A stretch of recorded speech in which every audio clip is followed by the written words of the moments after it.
You may think paying off your house early is the safest move, but you could be quietly destroying a huge part of your future wealth. And if you choose the other path, you may end up watching your investments melt down right when you need them most. The scariest part is not losing money. It is spending years believing you made the right choice, only to realize later that you made one of the most expensive mistakes of your life. By then, the market will not forgive you, and time will not come back. Most people treat this like a simple money decision, but it is really a psychological test. In moments like this, your future is shaped less by math and more by how you behave under pressure. On one side is a paid-off home, full ownership, emotional relief, and the deep comfort of knowing the roof over your head is truly yours. On the other side is the possibility of building more wealth, but the road there is filled with uncertainty, fear, and the kind of volatility that can break people emotionally. Paying off debt does not just feel smart, it feels like escape. To the human brain, debt is not only a number, it often feels like a threat. That monthly mortgage payment can create a low-level pressure that never fully leaves you, like part of your life is permanently tied to an obligation. You may think you are functioning normally, while your mind is carrying that burden every single day. That is why many people value a paid-off home more than a bigger investment account, because peace of mind does not show up neatly on a spreadsheet. Having more money on paper and sleeping better at night are not always the same thing. On paper, the math can look very convincing. Keep the low-rate mortgage, invest the extra cash, and let compound growth do the heavy lifting. In theory, that sounds smart, and in some cases, it clearly can be. But real life is never lived on a spreadsheet. It is lived through layoffs, medical bills, market crashes, bad headlines, and sudden fear. Numbers look clean in calm conditions, but people rarely make decisions in calm conditions. It is easy to talk about the long-term average return of the stock market, but most people do not lose money over the long term. They lose money in short, emotional moments when fear takes over and they make the wrong move at the worst possible time. Two people can have access to the exact same strategy and still end up with completely different outcomes. One builds wealth, the other blows it up because they could not handle the emotional pressure. You may believe you are a disciplined investor, but most people do not really know themselves until things fall apart. Character does not reveal itself when everything is rising. It reveals itself when everything is dropping. It is easy to say, "I will stay invested," when the market is doing well. But it feels very different when your account is bleeding and your mortgage still has to be paid every month. That is where the real pressure begins. On one side, your investments are falling. On the other, your mortgage has not disappeared. When the brain gets hit from both directions at once, even strong plans can collapse fast. That is why so many people make their biggest mistake during a downturn, not because the strategy was bad, but because they were under too much psychological pressure to stick with it. Panic is one of the most expensive forces in personal finance. It is easy to assume you will be rational until your money, your home, and your sense of safety all feel tied together.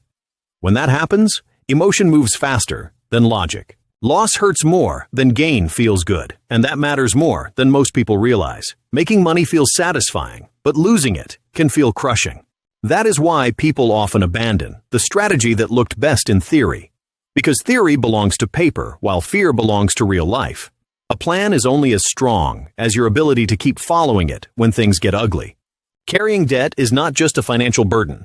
It can quietly spill into sleep, focus, mood, and family life. It can drain energy from you without ever appearing in a calculator.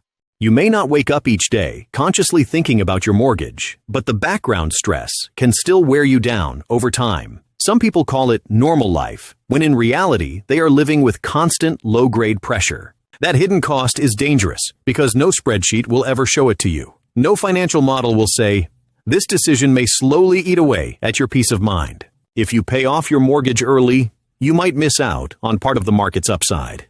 But sometimes the psychological strength you gain is worth more than people admit.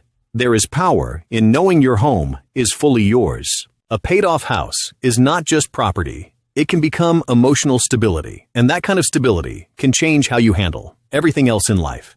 Because once your housing is secure, market swings often feel less threatening. You stop seeing every downturn as a personal emergency and start seeing it as something temporary. That is where the paradox begins. Paying off debt can sometimes make you a stronger long-term investor, not a weaker one. Because when your foundation is solid, you are less likely to panic when everything around you shakes. But the other side of the story is brutal too. Time does not wait. Delaying investing means delaying the most powerful force in wealth building, which is compound growth. Compounding starts slowly, which is why so many people underestimate it. In the beginning, it barely feels impressive, but over time, it can become the difference between financial freedom and working far longer than you wanted. That is why starting early can matter more than investing huge amounts later. Because time can do what effort alone often cannot. Small amounts started early can outperform bigger amounts started late. A delay of just a few years can cost you far more than most people expect. Sometimes the price is not just money, but extra years of your life spent working. People understand losing cash, but they often underestimate the cost of losing time. If you keep telling yourself you will start later, you may be handing your future wealth over to procrastination. The market does not wait for you, and compounding does not reward hesitation. So the real question becomes, what scares you more? The constant pressure of debt, or the possibility of looking back years from now and realizing you waited too long to build wealth? Some people pay off their mortgage and then watch the market climb without them. And that creates a different kind of regret. It does not scream. It grows quietly. Some regrets hit like a shock. Others grow like a shadow. And the quiet ones can stay with you much longer. That regret is dangerous because it starts softly, then gets heavier with time. At first, you feel relief. Later, you begin to wonder what your money could have become. On the other hand, choosing investments and then watching the market crash creates a more sudden pain, the kind that shakes your confidence instantly. In that moment, you are not just losing money, you are losing trust in your own judgment.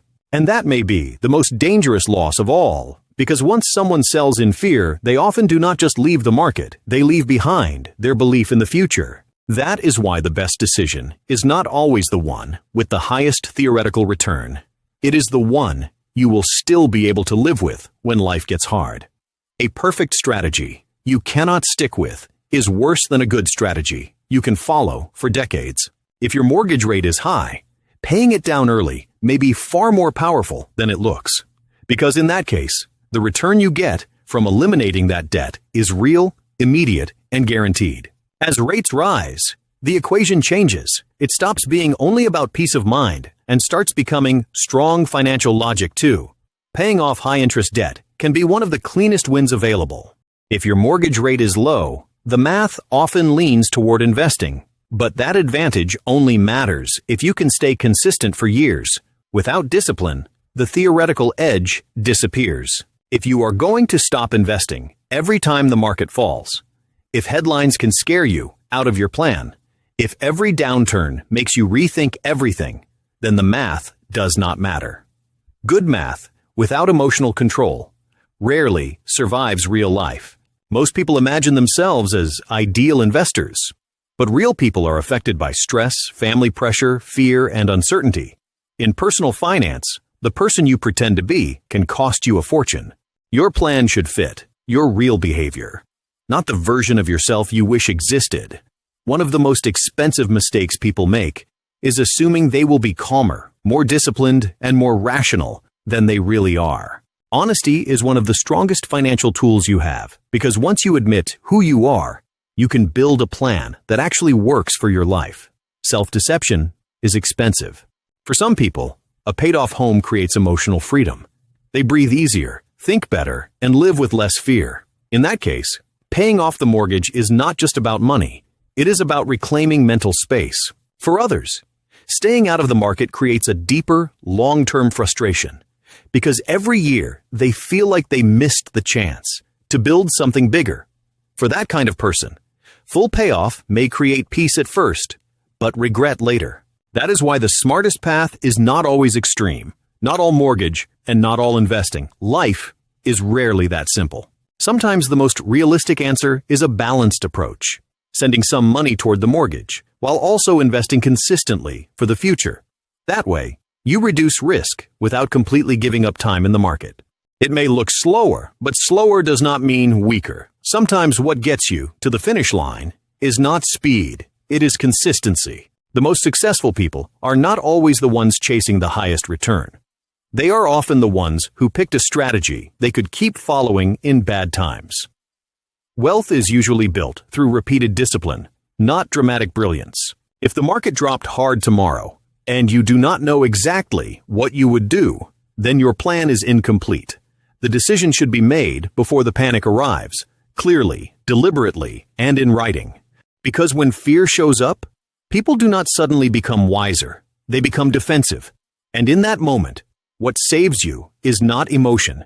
It is structure. Financial freedom is not just the size of your accounts. It is the feeling you have when your head hits the pillow at night. Sometimes the true value of a decision is not what it earns, but what it stops stealing from your peace. So, in the end, the question is not just how to become richer. It is how to become stronger. Some decisions grow your net worth. Others make your life feel lighter.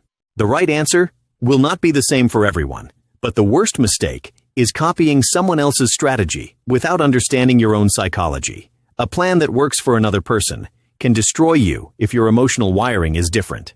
Be honest with yourself. If debt eats at you, admit it. If missing market growth would haunt you for years, admit that too.